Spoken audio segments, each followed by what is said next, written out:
Dinosaur Days.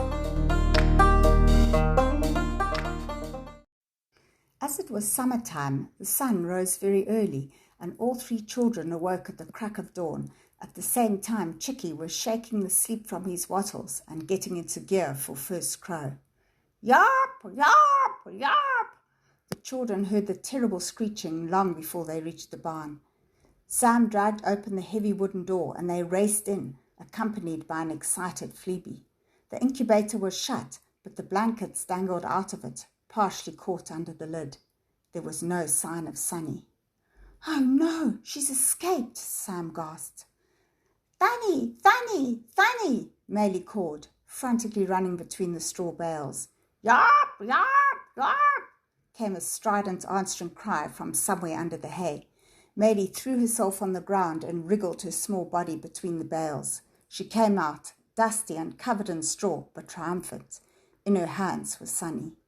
The boys sighed with relief. Sunny seemed very pleased to see Maylee and suffered the kisses and affection showered on her by her foster mother with patience. She was hungry, which made her easier to feed, and she snatched everything they offered. Phoebe was annoyed that firstly, the strange creature was getting more attention than she, and secondly, that it was being fed tasty morsels that she, Phoebe, was particularly partial to. She pushed her nose demandingly into Maylee's lap as Sunny was being fed, causing Sunny to produce her third sound, a whistle-like hiss. Sunny also snapped at Phoebe's nose, and the dog leaped backwards in surprise, then retreated to a safe distance to sulk about the new and completely unnecessary pet. To date, she had been queen of the farm, as Snuffles, the unfriendly resident farm cat, also a rescue, was no competition in the adoration of owner steaks. After she had eaten, Sunny went into a funny crouching posture and did a strange poo. It was deposited in a neat coil and smelled terrible. Even Phoebe, who liked to roll in duck poop, looked taken aback. The children spent the rest of the day playing with her in the barn and reading up as much as they could about life on Earth during her time, the Jurassic. "See, look here," Sam said. "They found nesting sites full of nests with fossil eggs in them from animals similar to Velociraptor and Tyrannosaurus. And this shows that nesting in a group was a behavior that developed long before birds started doing it. So the parents or the mother would have guarded the eggs and the babies after they hatched." "I definitely think the mother looked after the young in Sunny's case," Peter said. "You can see that Sunny wants to be with us. Her instinct tells her she needs to stick with her herd to keep safe." "Isn't this amazing?" Sam said. "All the clues paleontologists have of past life on Earth is from fossils, but here we have an actual live dinosaur." "Yup," Sunny said quietly and hopped off Maylee's lap. "I'm pretty sure she's grown since yesterday," Peter commented, looking at her closely. "I guess that her kind grows up fast, like baby chicks. Remember how fast Chicky grew? He literally looked bigger every morning." Sunny disappeared into a tunnel between the bales, and Maylee went down on her knees to watch her. At that moment, Sam's father's voice was heard just outside the barn. "Go to the upper orchard first, take both the trailers and... Why is this door not shut?" In their haste to reach Sunny, the children had left the barn door open. Sam's father stuck his head in through the door. He saw the three children staring at him with horrified expressions. "Oh, it's you." He looked relieved, then slightly suspicious. "What's going on?" Sam grabbed the nearest doll and, clearing his throat, held it up and said, We're just playing dolls with Maylee." An expression of disapproval appeared on his father's face. He was very old-fashioned in his ideas and did not like Sam to spend time on what he considered girly and farmer-like activities. Dolls definitely fell into this class. Mr. Noah opened his mouth to say something, but someone called him and he became immediately distracted. Okay, I'm coming." "Shut the door properly when you leave," he instructed the children, turning to go. "Yup," Sunny said indignantly when Maylee grabbed her as she came out from between the straw bales. The children looked at each other palely. "That was close," Peter said. "A bit too close," Sam said. "Let's take her to where there's no one around. Put her in your rucksack, Maylee, so we can smuggle her out." They decided to take Sunny to the far side of the disappearing hill, where they could be sure of being uninterrupted by adults. It was entertaining watching her skittering over stones and bushes, exploring everything with great interest. She was very agile, and they were watching her climb a rock when she surprised a basking lizard. The lizard's head shot up in surprise as Sunny suddenly appeared beside it, and it darted towards a crack in the rock. Sunny made an enormous leap and pounced. The lizard did as lizards do when attacked, and promptly shed its tail, which continued to twitch furiously and distractingly while the animal made its escape into the safety of the rock crack. Sunny pounced on the tail and, tossing it into the air, swallowed it in one gulp. The children watched in horrified fascination. The expertise Sunny showed on her very first hunt, on her very first outing, was chilling, if impressive. After that, the children got the distinct impression that Sunny was targeting rocks and searching for more tasty morsels. "It's a bit scary that a 2-day-old baby wants to go hunting," Sam said uneasily. There was a silence as the boys considered what the future might bring when Sunny was larger, fiercer, and an experienced hunter. No such alarm showed on Maylee's face, however. She seemed unable to see Sunny in any other light than a cute, adorable baby. "I've read so many times that dinosaurs had small brains for their body size, and that makes people suggest they were stupid," Pieter said thoughtfully. "But I wouldn't call Sunny stupid. She's barely hatched and she knows how to hunt, she communicates, and she loves to explore. Maybe their brains were small but super efficient." "I'm going to fetch my dolls," Maylee said. "Look after Thunny while I'm gone." The boys followed slowly after the small dinosaur as she climbed up rocks and sniffed down cracks. "I think she's wanting another lizard steak," Pieter said. Sam shivered. Just then, Maylee came back. They could see from a distance that she was crying. Her arms were full of dolls. "What's wrong?" Pieter asked. "Thunny killed Barbara," Maylee sobbed. "It was a mistake. Thunny plays too rough." She held out the doll who'd been left to sleep with Sunny and keep her company. Barbara's arm was half bitten through and swung grotesquely. The head and body were chewed, and she was partially scalped. Maylee continued to sob in a broken-hearted way as the boys looked at her with a mixture of sympathy and exasperation. They knew from experience that she was very hard to stop once she went on a crying spree. She could cry for an hour without stopping. "I know," Pieter said, casting around for a way to distract her. "Let's bury her. We can give her a proper funeral." Maylee stopped crying and raised a tear-stained face. "You can pick flowers for the grave and we can find a nice stone to use as a headstone," Pieter continued, encouraged by Maylee's interest. "Yes, and I've got a fancy box that my dad got some whiskey in. It'll make the perfect coffin," Sam chimed in. Somewhat pacified, Maylee sniffed and rubbed his sleeve across her face, leaving a dusty smear. "Okay," she said. "Barbara would like that." The children decided that it wasn't safe to leave Sunny in the old barn, not with her yarping and escape expertise. They decided to move her to an abandoned storage shed situated on a field far from the farmhouse and other outbuildings. The roof had holes in it, but there were no windows, and the walls and door were secure. "It's not too cold at night now it's summer, and we can make a really comfy bed for the night," Sam said. "Yes, she'll be safe and warm there," Pieter said reassuringly, seeing Maylee looking anxious. And so, after the children had put Sunny to bed on a luxurious pile of old towels and fluffy doll blankets, carefully securing the door of the old building, they walked down to the field where Maylee had identified a suitable resting place for Barbara. Sam had brought the cardboard box as promised, and Maylee tenderly slid Barbara inside while Pieter dug a shallow hole. "Please hold them," Maylee said to Sam, giving him a bunch of wilted flowers. She carefully put the box in the hole, and Pieter started spading the earth back over it. "What's going on here?" The voice of Sam's father right behind them made them all jump sky high. The boys were speechless, but Maylee glanced up from where she kneeled next to the grave and replied sadly, "We're burying Barbara." Sam's father looked at the trio, lingering on Sam, who was still clutching the bunch of flowers. He shook his head and walked off, clearly beyond speech. The boys looked at each other mortified. "He's going to think all I do all day is play dolls," Sam said glumly. "Now we must sing a hymn," Maylee said. "No ways," Sam said crossly, still stewing over his mortification. Maylee's eyes filled with instant tears, and her lower lip quivered threateningly. "Cheese to goodness," Sam muttered. "Okay, but only one, and only when my father's out of earshot." The next morning they heard Sunny's frantic cries long before they reached the shed. "Yarp! Yarp! Yarp!" "Well, at least we know she's alive and kicking," Peter said. They could hear Sunny scratching and banging around the confines of the building as they approached. "I think she knows it's us," Sam replied. As they moved the rocks they had set against the door as extra security, Sunny threw herself against it. She made a lot of noise for such a small dinosaur. "She's clever," Peter said. "It's millions of years before doors are invented." "About 170 million to be precise," Sam replied. "Exactly, and she still seems to realize you can't come in and out through them." The baby dinosaur hurtled out at great speed and ran to Maylee, who scooped her up and kissed her. She wriggled and growled, struggling to be free, like a toddler with an over-affectionate mother. "If you look at Sunny, her arms are pretty short. They don't look like good hugging arms," Sam told Maylee teasingly. Maylee's lip protruded stubbornly. "She loves hugs and kisses," she said.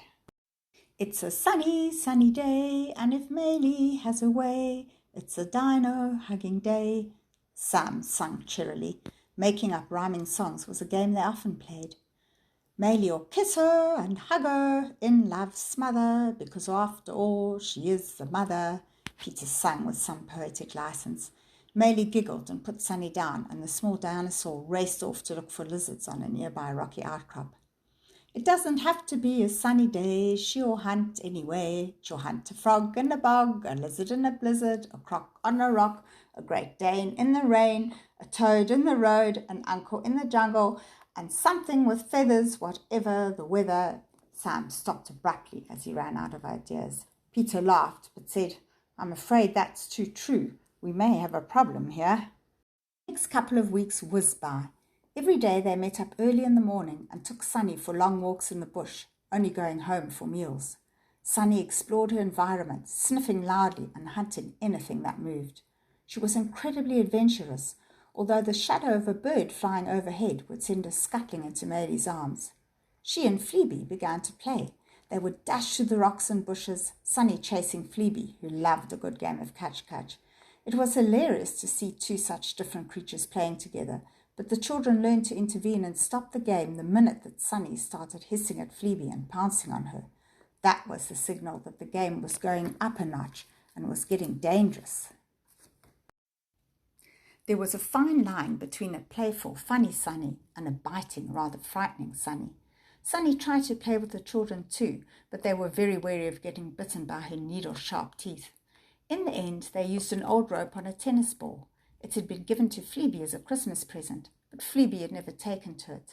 Sunny would tug on it and chase it, yelping excitedly. She would grip it so hard with her teeth when she got hold of it that the boys could swing her in circles while she hung on like grim death and a kind of airborne dino go-round. She seemed to love being swung. "I was reading that the ancestors of birds are two-legged theropod dinosaurs. They look very like Sunny," Peter said. "Maybe she's the ancestor of a dinosaur that evolved into birds. She seems to have an urge to fly, all right." "But she said she doesn't have a pineal foramen and that she's on the line that led to mammals," Sam queried. "Well, I said that because it shows she's warm-blooded, but now I think about it, birds are warm-blooded too. So actually, we can't be sure." They searched endlessly, online and in books, but could not find a picture of a dinosaur which looked exactly like Sunny, although they became certain she was a theropod. Theropods, they read, had hollow bones and three-toed feet, just like modern birds. Either it's because she's still a baby, or the artists just haven't drawn the animals correctly. After all, they're guessing how they look by looking at fossil bones and teeth.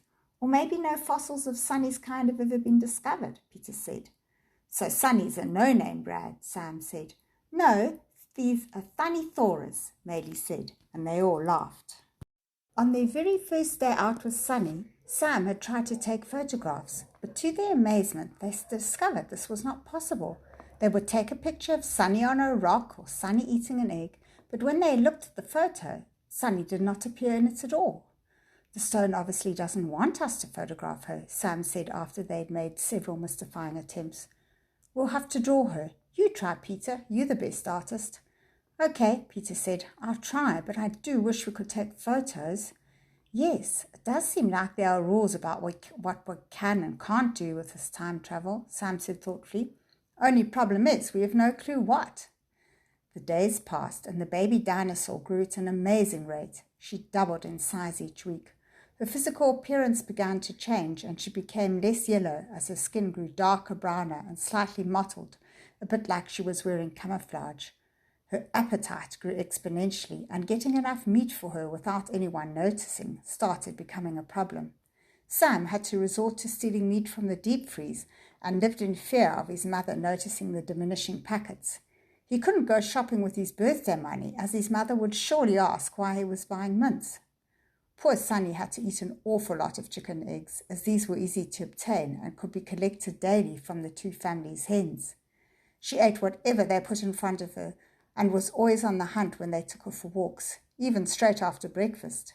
The children tried not to think about how many lizards she was eating. One late hot afternoon they came across a puff adder stretched lazily across the path. Puff adders were more dangerous than the other venomous snakes which lived in the Karoo because they were ambush hunters, lying across pathways waiting for an unwary mouse or bird or lizard to pass. All other snakes would move away and try to hide when they heard the children coming, but not the lazy puff adder. They were also infamous for being the one snake species that has no scent, even to a keen-nosed animal like a dog. Sam yelled, "Watch out!" the minute he saw the snake, and, panicking, called Phoebe to him. He was grabbing her by the collar when something streaked past him and leaped onto the snake. It was Sunny. There was a loud hiss, the snake struck out, and the dinosaur gave a startled yarp, even as the small jaws closed around its head.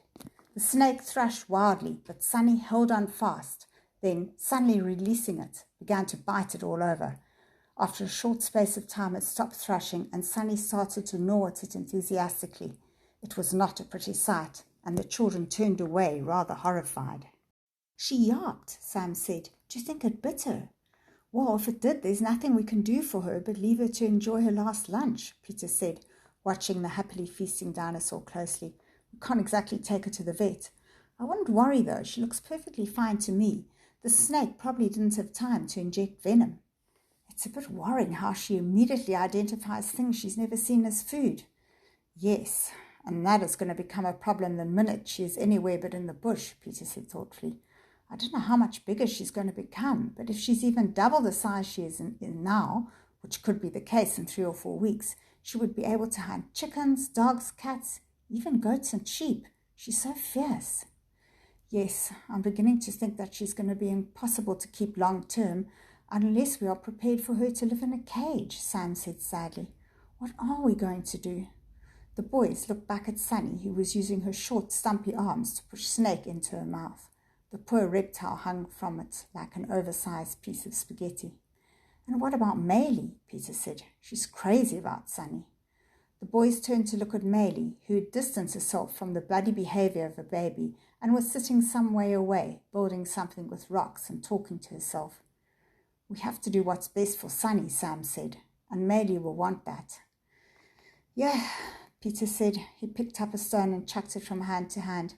"The best thing to do would be to take Sunny back to her own time and leave her. Then she'll have others of her own kind and be able to lead a normal life."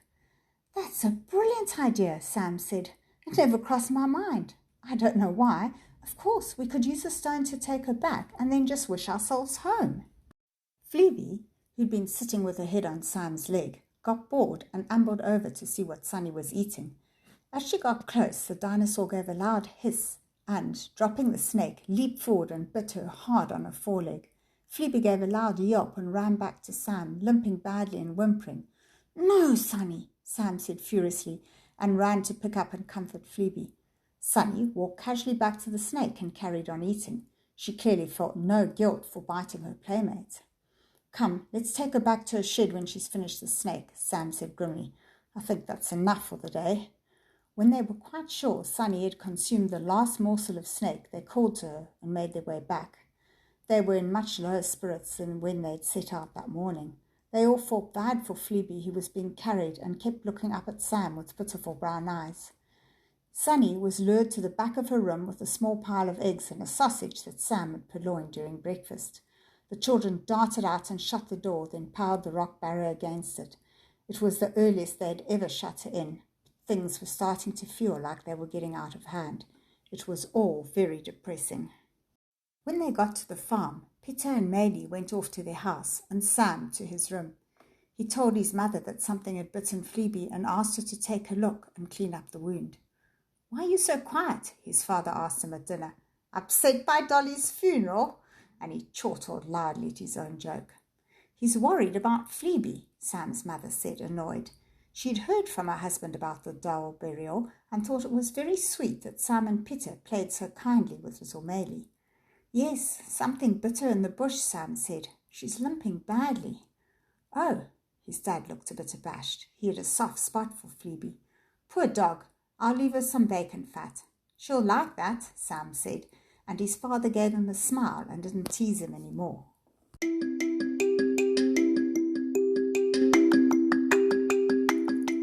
Please join us next week for Chapter 6, Jane and the Not a Lizard.